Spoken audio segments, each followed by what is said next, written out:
have genetically pure bison out here on Iowa's largest native prairie. So it's very reminiscent of what Iowa might have looked like 200, 300 years ago. Okay. Bugs as they're flying. What? Okay, so. Yeah, Broken Kettle is Iowa's largest native prairie. With partners and everything we're doing here, we have about 10,000 protected acres. And so this is an opportunity for people to come out and experience Iowa's largest native prairie with a series of, various field trips going on. We have plant hikes. So here is the hills. You probably know the geology of that. The glaciers receded, the wind blew this up here. Loess, very common loess, but it's very uncommon to have this deep of a loess. There's plenty of moisture down here for deep-rooted plants, not for shallow-rooted plants. Okay, hot coming up here, that's the way it's supposed to be.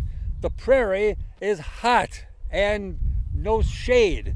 That's what creates prairie.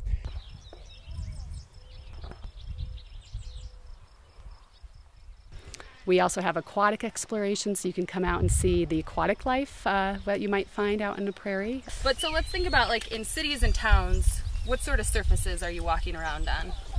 And what happens after a rain event in those areas? Any pollutants that water has in it gets a chance to filter through the soil, filter through the grasses, and then ultimately gets to enter into some waterways, so ponds or rivers or streams, and that helps some of that water stay in the landscape longer versus in a city where you have a bunch of impervious surfaces, meaning water can't get through those surfaces. You have much less area for that water to infiltrate into the soil.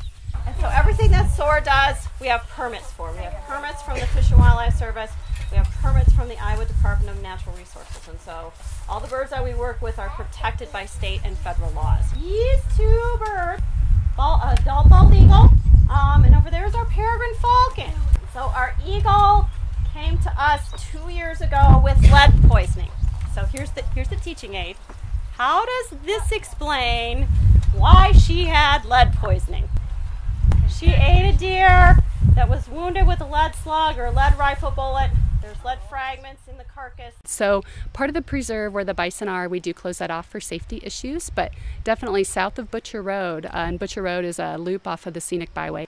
There is part of the preserve where you can go up and you can hike, and it's got great, the prairie plants out there are just fantastic. So it's the best place to go hike. And it's just really a great experience to come out and enjoy the beauty of the Loess Hills here and this crown jewel that we see in Iowa, that's just Broken Kettle Grasslands.